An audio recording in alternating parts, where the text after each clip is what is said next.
All right. Hello, everybody. Good evening, and welcome to our final webinar of 2025. And tonight is Building Financial Resilience. We've got a lot of good information in store for you guys tonight. Happy to see everyone here. We're going to have, as always, a wonderful webinar this evening.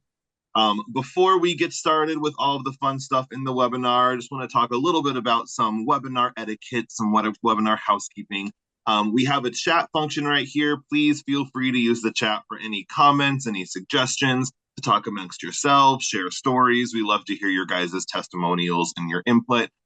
Make sure when you are using the chat that you have toggled the chat option to everyone and not just hosts and panelists. That way, if you do have anything exciting to share, we can all benefit from your wonderful little nuggets of wisdom. If you have a question, go ahead and use the Q&A function as well. We have myself as well as the wonderful Michelle Enriquez here helping field questions. So any questions that you have, please use the Q&A function. Use the chat to everyone for any questions, comments, concerns, opinions, stories, things like that. We are going to have a recording of tonight's presentation sent to everybody out through your email, so keep your eyes peeled for that if you want to go back and rewatch all these wonderful words of wisdom. And we're always going to do a $25 raffle for 3 winners who are here tonight. We'll notify the winning candidates via email, so keep your eyes peeled for that as well.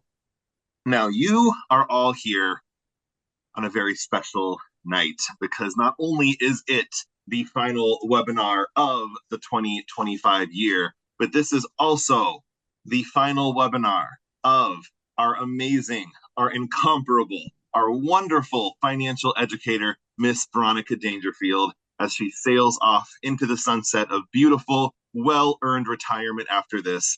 This is going to be her last hurrah here talking about building financial resilience. We are all going to miss her so much. But we are so excited and so grateful and so lucky to have her here this evening. We actually had our big team potluck retirement for her earlier today as well. It was a really special time. Very, very nice being able to talk to her and to bond with everybody and get together and share some wonderful, fun stories about Veronica. Veronica has been with Patelco since 2008, so almost 20 years. She has been championing financial education here, not only just in Patelco, but throughout the entire community as well. She has left such a long-standing and powerful impact throughout this community and throughout every community she served.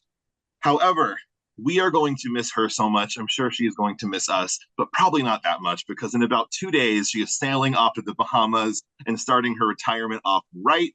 I know she's going to have a great time. Again, it is so well earned. And also keep your eyes peeled, because next year we might just have her back for a couple guest spots on our webinars as well. You can't get rid of her that easily. She always has fun stuff to share, and we'll be very excited to have her back. But all that being said, this evening's webinar is Building Financial Resilience. We're going to be talking about entering the new year strong, getting some financial insights to inspire and motivate all of us in a positive direction as we conclude 2025.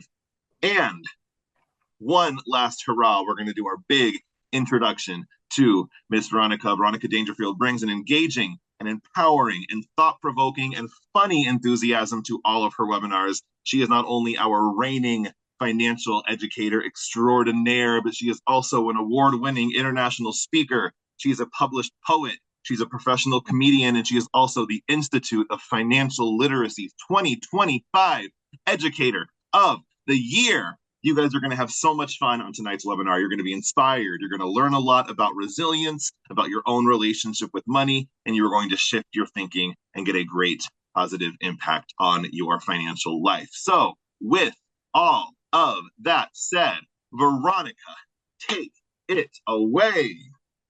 Oh, Andrew, thank you so much for the kind words. It has been amazing working with you, and it's just amazing to actually be here tonight with you. Hi, welcome everybody. We are privileged and honored that you would take time out of your evening to come and get financially inspired and financially supported. So thank you very much. So, how you doing? We have economic uncertainty, a little bit of political instability. Some of our social systems are challenged. We have inflation and shrinkflation. Um, our educational systems have been impacted. So being resilient right now is very critical. So, but with every challenge you face, there's an opportunity to grow.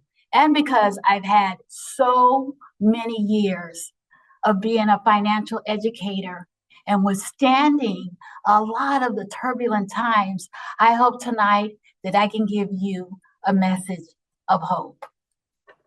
Here at Patelco, we support our members' financial health by allowing them to manage effectively, by teaching them to be resilient, because resiliency is the name of the game, you guys. And also to seize opportunities so that you can live this one and only life, sterling, fun, fantastic, and fabulous. And last of all, we can aspire to financial well-being. So your financial health is about your ability to balance your financial needs for today with those of tomorrow's as a result of the decisions and behaviors that make you move forward. They're measured through many financial health and behavior indicators for the long run. Now, financial resilience is about your ability to get through financial hardships. Had so many of them. Stressors and shock as a result of unplanned life events, where your financial wellness is about your emotional peace of mind in terms of your financial situation and current and financial future obligations. It's the opposite of financial stress. My name is Veronica Dangerfield, and the reason I am on this planet is to teach about money and to reach especially with financial compassion. Because this life is so tied up with our emotions, it's very, very important for us to understand that if we manage our emotions, we can also manage our money. I have learned a lot from working here at Patelco, and because I have been successful in my career, I have the daunting opportunity to retire. Now, if that doesn't teach you resilience, nothing will. I went to Social Security so I could sign up for my Medicare, and Social Security did not recognize my name. So it took me 2 months for them to recognize my name. I had to go to the Social Security office 3 times. I met with 3 different people who asked me for 3 different things. But at the end of the day, I was able to finally, on December the 1st, get my Medi-Cal approved. Yay! So not only am I talking about financial resilience, I'm practicing it every day, child, every day. I wanted to talk a little bit about what the experts are saying about finances. This is a book I read. It's called The Wealth Ladder, and it's very interesting because he says that you should spend according to the amount of assets that you have. He talks about examine how you spend your time and money, reduce debt, and build an emergency fund, which is basic financial health, right?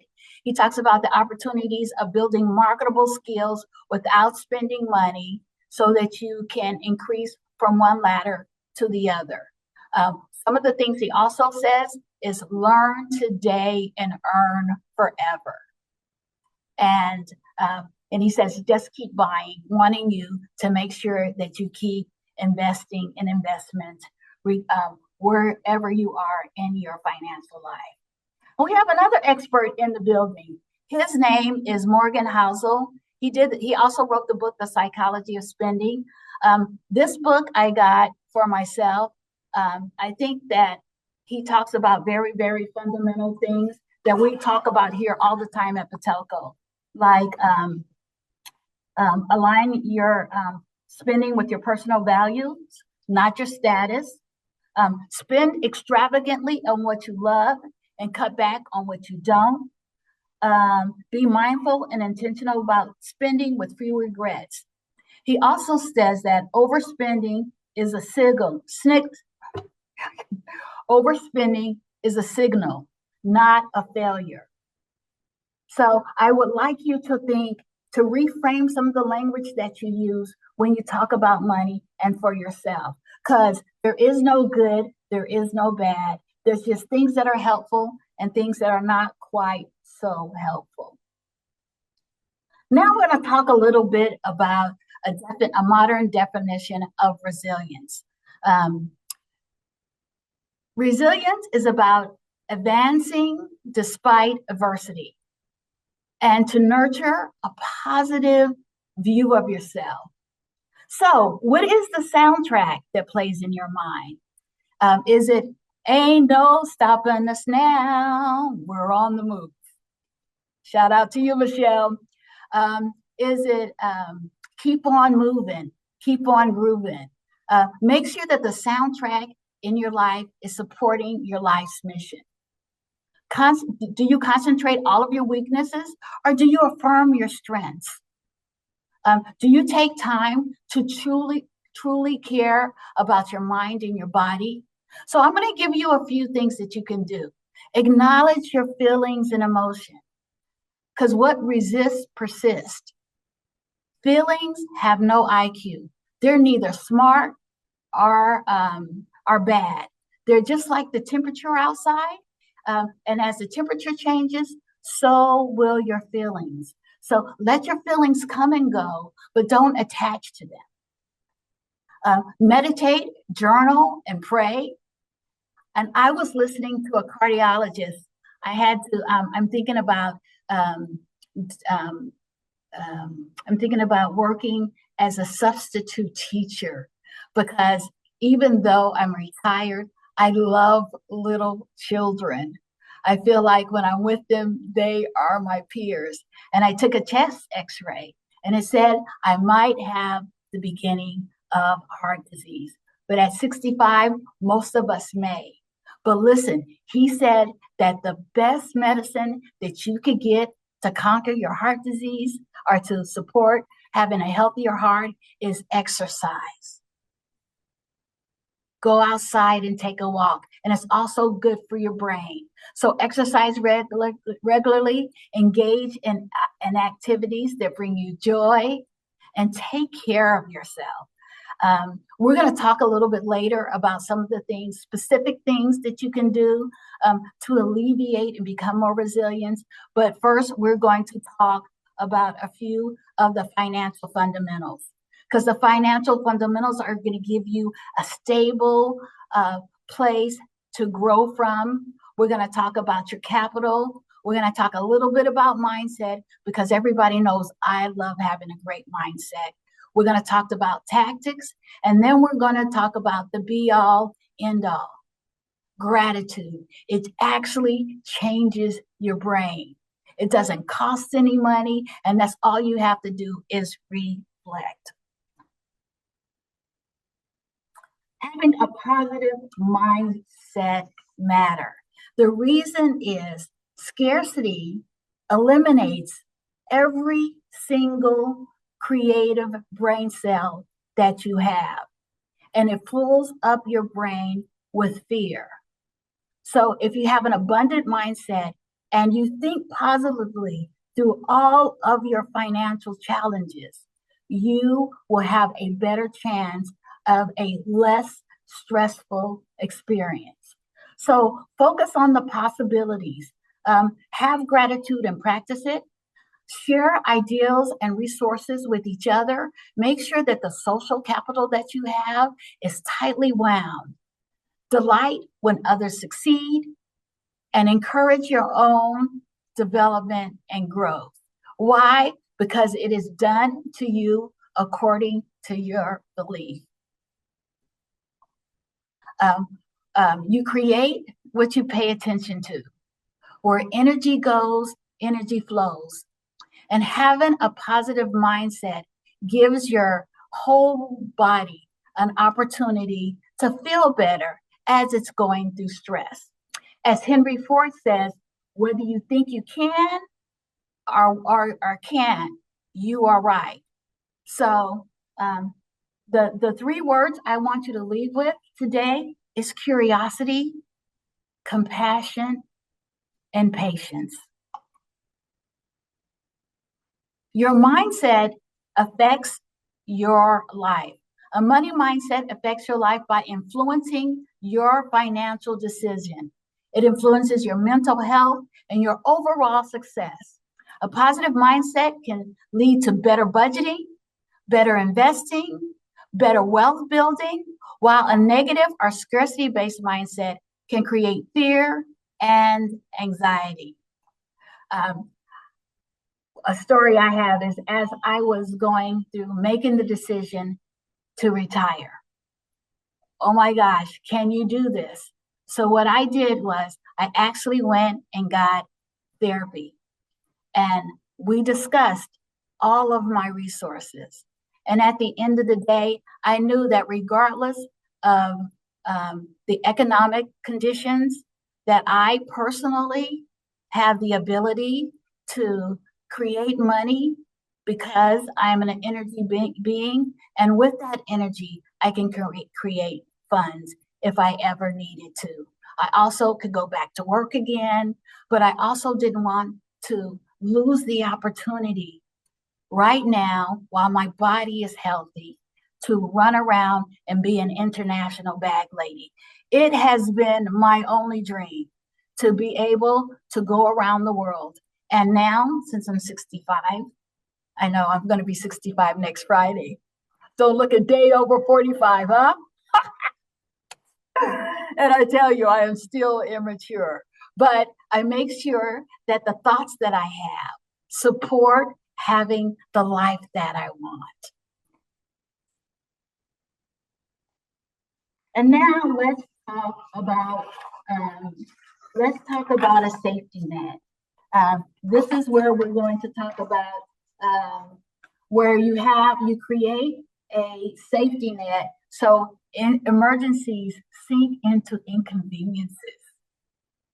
Isn't that hot? The safety net is not your financial balances, but it's also having optionality. Now, what does optionality mean? Optionality means that you have more than one or two or three ways to fund your life in case of an emergency. For example, I have 5 savings accounts that I fund every paycheck. I have one for my hair, I have one for my car, I have one for my insurances, I have one for my vacations, and then I also have an equity line of credit here at Patelco. So in the event that I should ever have a financial contingency, I have optionality. Why? Because my safety net is giving me many, many choices. So we're going to talk a little bit about that. We're going to cover some fundamentals now, you guys. So stay with me, and then we will get into the more active ways that you can continue to have the strongest muscles during economic turmoil. So first of all, you have to understand what your why. Your why is your GPS. Your why is going to make sure that the spending decisions you have are going to be full of value.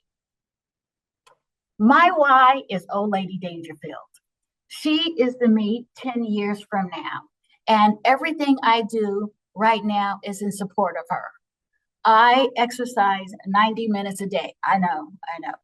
90 minutes a day is a lot, but I want to be strong when I retire.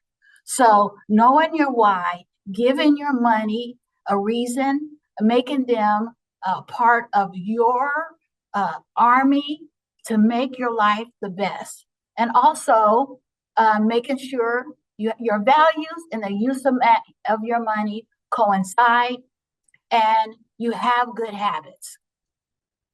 Now, if you have fantastic habits, you can have a better life. Now, not goals, but habits. Why? Because habits are something that you focus on every day.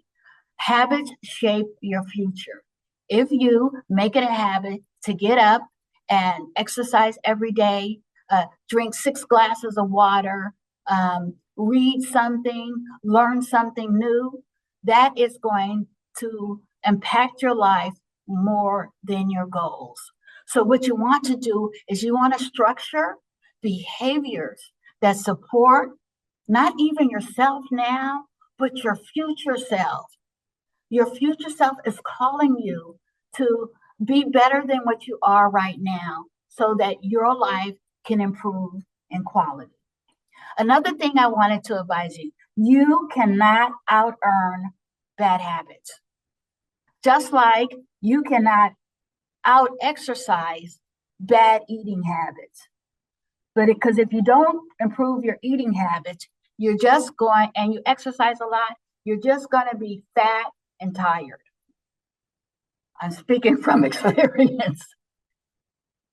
I have to embrace vegetables now. Vegetables are my friends, all kinds of vegetables. But you have to make sure that you that you create what you pay attention to, and that you combine good spending habits and good earning habits. And again, we're going to do just a couple of more. Pay yourself first. You should not have the leftovers of your money. Your money should be able to get you from one point to the other. And I'm going to tell you how to pay yourself first in a way that money can grow. And if you think that you don't have enough money, it only takes $27.40 a day, you guys, to waste $10,000 a year. So even and how easy is it to spend $27.40? How easy is it? You know, you get coffee, you have lunch, and then you have a treat after lunch. It's very, very easy to do. So now I wanted to show you how you can save more effectively. You have to save in a secret place where you don't have access to it. You have to save for your sacred self, because saving is an act of self-compassion. It is an act of moving money so that you are going to be safe in the long run. It has to be secure, and the most important thing, it has to be separate. Because if you can see that balance, you're going to want to spend it. So make sure that you have an account that you can't get access to, that you don't have a card attached to, so that you can continue saving for your contingencies. And of course, the emergency fund. The emergency fund is critical for your safety net, for unexpected bills, if you lose your job, for auto and home repairs, and essential living expenses. So you have your savings account, you have an emergency fund, and you also have a sinking fund. Now, what is a sinking fund? A sinking fund is something that you have that you use to anticipate future expenses. Right now, your car registration might be coming up, your auto registration might be coming up, the holidays are here. You actually save, because if you make sure that you are having money set aside so that you can anticipate future expenses, it makes you more resilient and more secure in the long run. One of the things that I haven't talked a lot about in my financial health education series is cash flow, knowing how money goes in and out of your budget. Cash flow will validate your budget. It reveals timing issues when money is coming in and out of your account.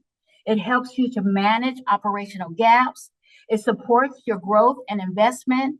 It enables you to be proactive in decision making so that you know exactly when your money is coming in and out. It improves financial flexibility, and it improves credit worthiness.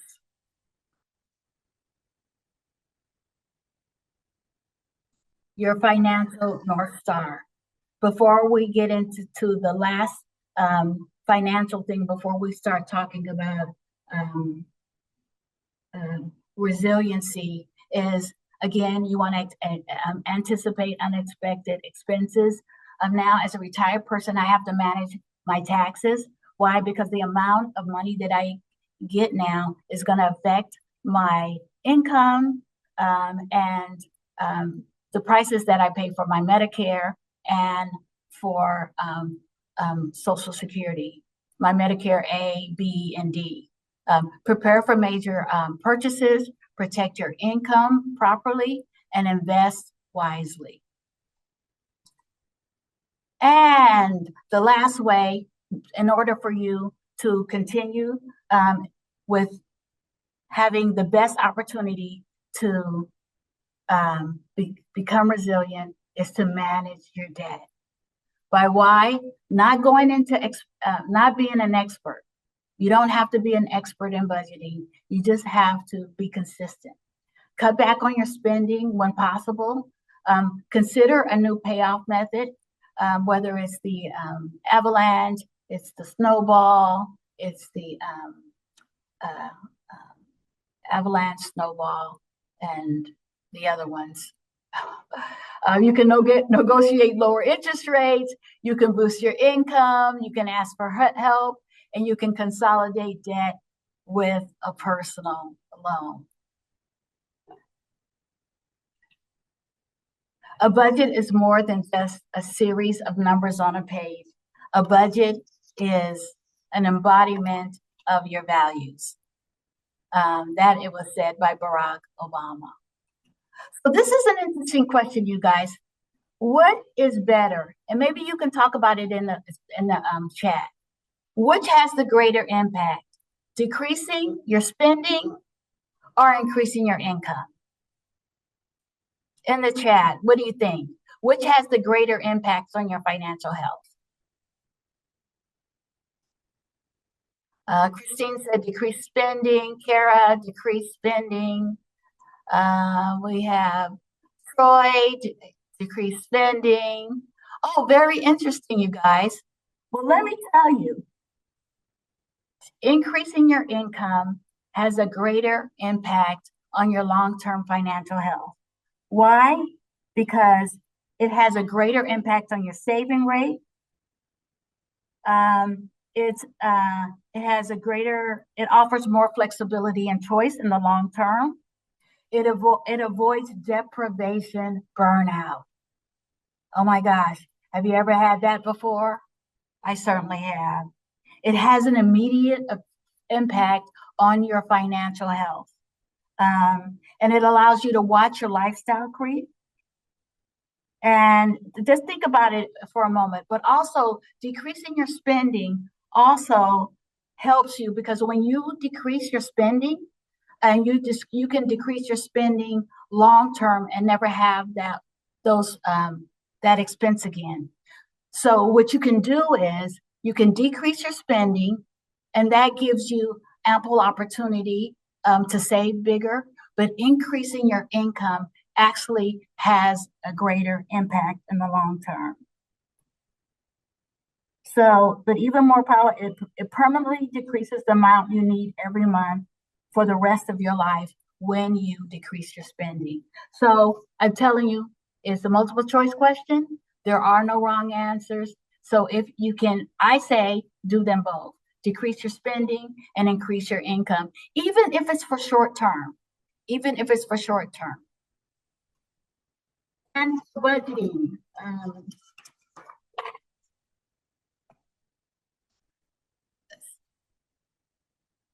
You manage what you measure. You manage what you measure. So remember, when you're tracking tells you where your money went, but planning gives you control because it actually can shape your future, you guys. So planning allows you not to regret the past. And it's kind of like um, having a medical chart. Your medical chart shows you um, how you're doing, but you're sorry about you guys. I had a really crazy day. Let me start over with that. So planning is like your fitness plan. When you know exactly what you're doing, and your planning informs you, and your planning transforms you. So make sure that when you're tracking, you're also planning. So, because planning is going to give you the opportunity to um, change your future. So one of the things that the um, the the wealth ladder talked about is social and personal capital. Social and personal capital are so important. Why? Because if you have social support and personal capital, you become more resilient. Why? Because you don't have to do everything by yourself. You can actually have your family and your community support you. So make sure that you have a support system with your family, your friends, and your community network that can provide emotional or potential financial assistance during financial hard times. And there's two things that you guys have to protect financially. Two things. You have to protect your income and you have to protect your property. Insurance allows you to protect your income, especially if anything happens to you.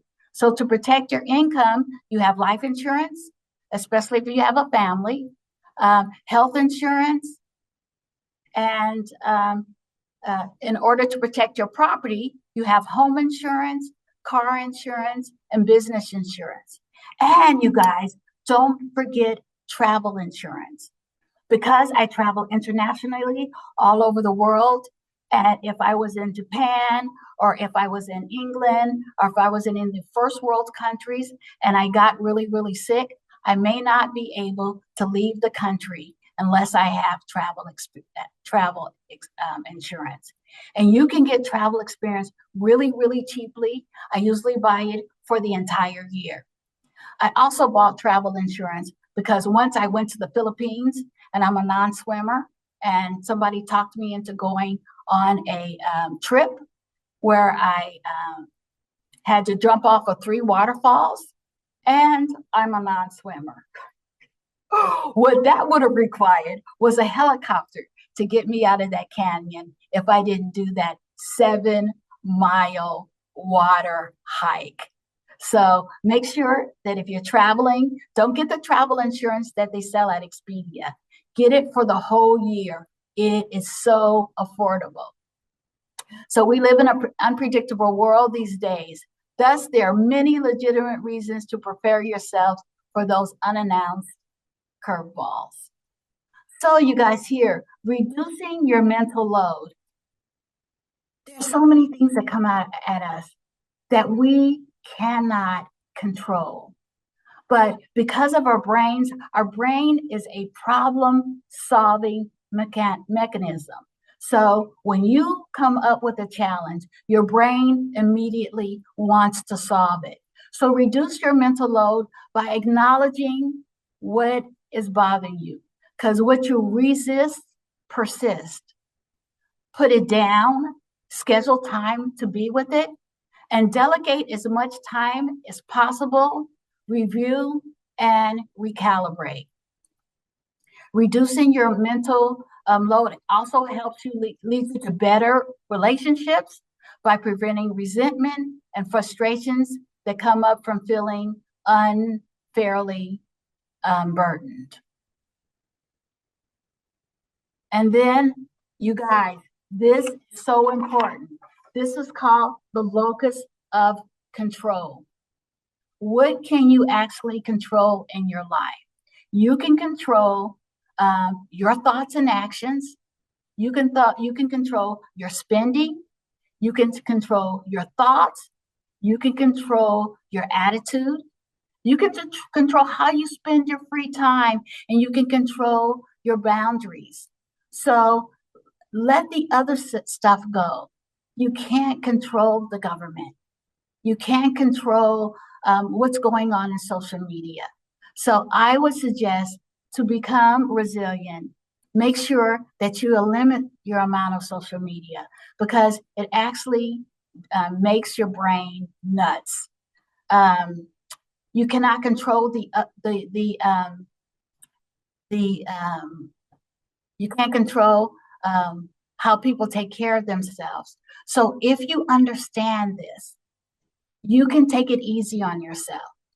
Don't worry about the big things. Try to support what's local and what you can do in your own neighborhoods. I have been very energized, even though it's been very daunting, the changes in our government. But it's what it's made me think of is that I want to be more to support my community more. I want to work with my neighbors more, and I want to make sure that the quality of life in my environment is better. So, regardless of what's happening, I know that I can withstand this just as you can.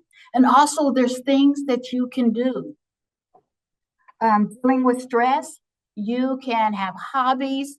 Again, the best medicine in the world is a workout. You can manage your times. You can meditate. My son has, and his wife meditates now, and it has inspired me so much, and I have felt a whole lot peaceful. And I want you guys to understand the meditating is not just sitting quietly. You can do a walking meditation. You can do a meditation through music. But what it does, it lets down the stress response and allows you to have more of the good hormones, the good serotonin. You can go fishing, but take care of yourself. When you are upset, instead of ruminating, be curious about what it is, be compassionate in terms of finding a solution, and be patient. Be patient with yourself. It is very difficult during these times, but that's why it's so necessary for you to take a break, enjoy your families, because at the end of the day, you guys, life is so short and life is so unpredictable. And you never know when it's going to be the last time you see a loved one. So try not to let the bandwidth of the negativity of the world influence how you feel. Make sure you have your own sphere of influence and that you take the time to take care of your beautiful, amazing, precious, wonderful selves. And remember, your mind will always believe everything you tell it. So feed it hope, feed it truth, and feed it with love. The only thing that is consistent in this world is change. Absolutely. Except our brain was designed to resist change. So embrace change and know that regardless of whatever happens, that you're going to come out of it okay. It's hard to be positive, but it's a practice. Being positive and loving yourself and being curious, compassionate, and patient is a practice. And you guys, before you act, especially before making any huge financial decisions, make sure that you're not hungry, angry, lonely, tired, or excited. Take a self-care break.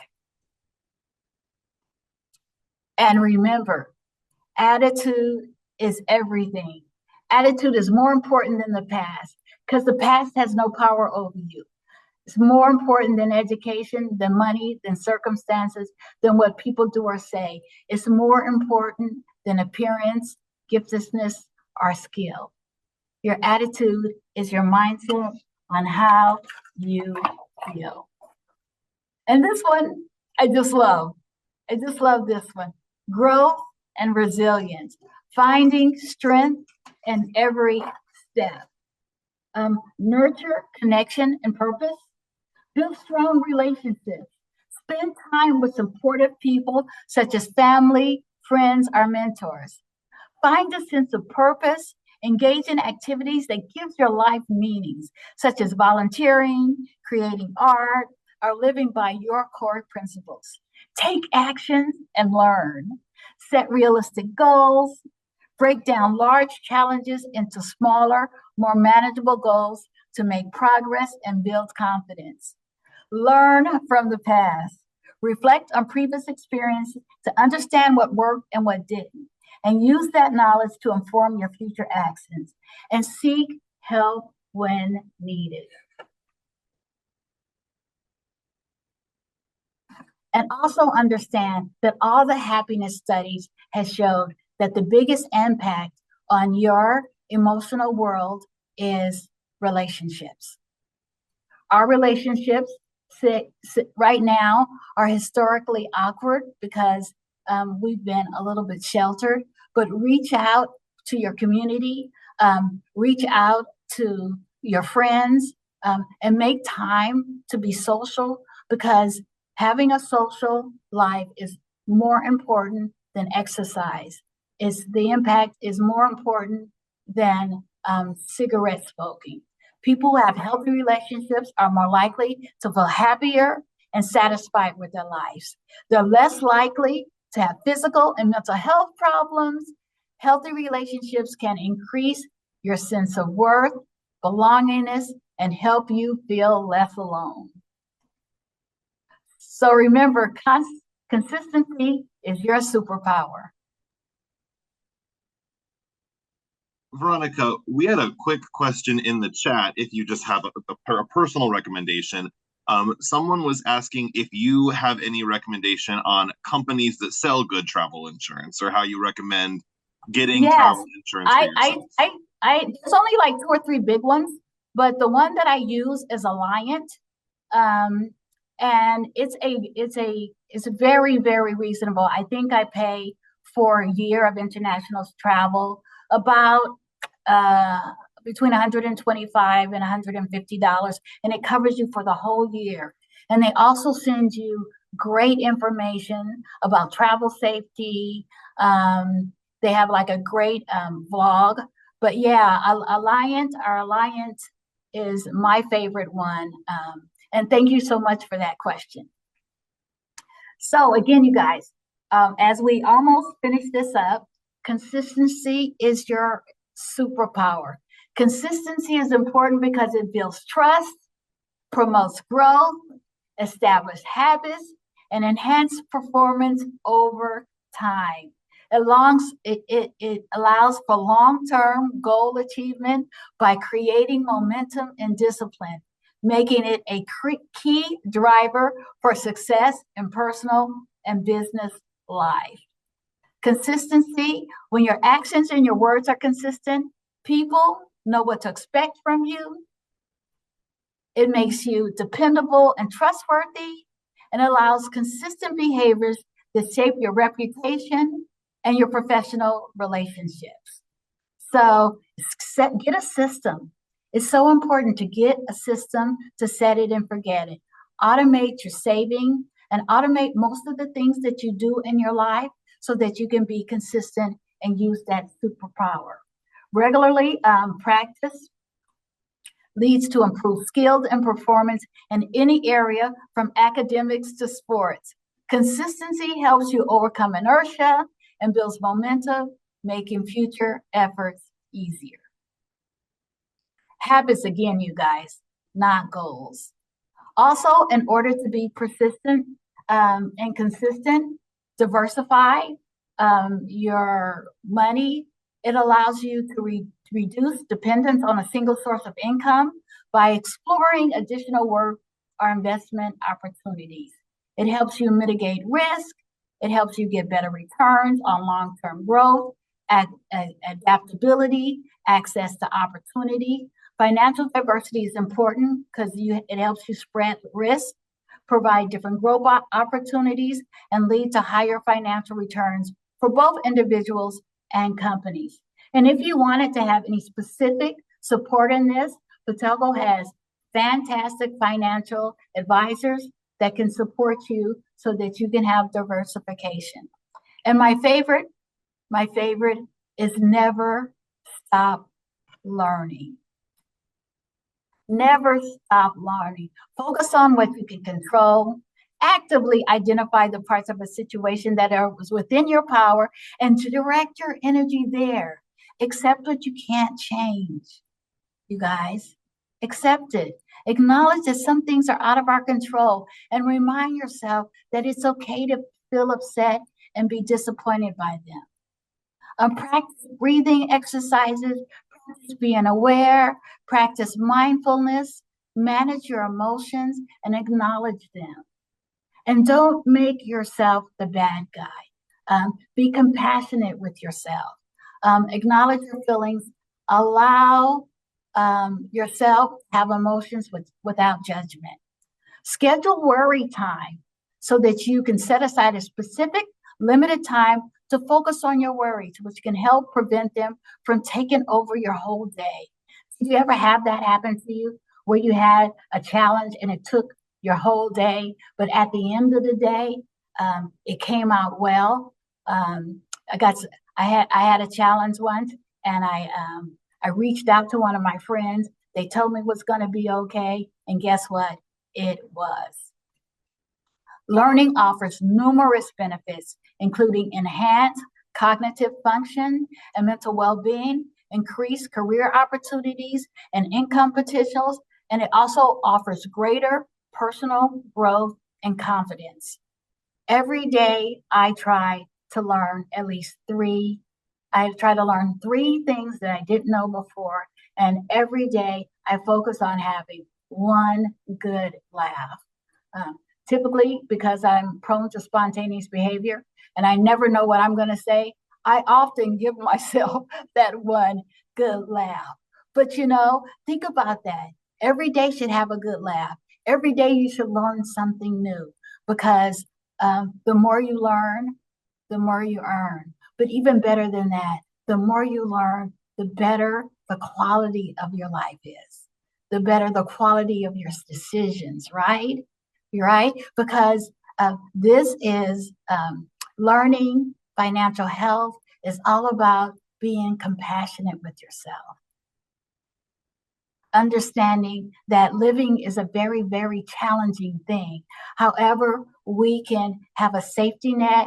We can learn how our brains operate so that we can give them problems to solve. So when I get worried about the economy and my brain wants to fix it, I'll say, why don't you focus on cooking? Because you're not a good cook, and that's something you could have control over. And then my brain starts working on cooking, and then I have a good day. So come back to Patelco. Patelco is here with bi-monthly educational webinars. We have financial advisors. We have certified financial coaches. Our amazing Andrew and Michelle have a fantastic podcast. We have a website. We have Facebook, Instagram, and Patelco at Work. And our entire existence is to support your financial health so that you can have the best life ever. So that, because finances is a learned behavior. It's not intuitive. Our brains were not developed to save money and to invest. So please come back and support Andrew, as he's just the best. Andrew is just the best. So he's going to do a fantastic job. And at the end of the day, you got to practice gratitude. Why? Because gratitude actually changes your brain. It changes what you focus on. You can never be in scarcity when you focus on the gift of gratitude. It's being thankful for what you have. The gratitude makes you just grow. It just makes you thankful. It cultivates an attitude that can improve your well-being and relationships, but by helping you recognize blessings, even in difficult times. This gift can be given to yourself through a daily practice of appreciation and through others through expression of thanks. You can have a mindset of abundance, of shared experience, because it is a path of well-being. So you guys, this is my final presentation as a Patelco employee. James Baldwin said, the longer I live, the more deeply I learned that love, whether we call it friendship or family or romance, is the work of mirroring and magnifying each other's light. I want to thank you for coming tonight. I want to thank you for supporting me in my financial health career. And I want to thank you for coming and taking care of your financial health. You can live a richer life. You can make healthier, wealthier decisions. Let Patelco support you in that. So thank you very, very much. Andrew, do we have any questions? Nothing else in the Q&A, but you are getting all kinds of love in the chat.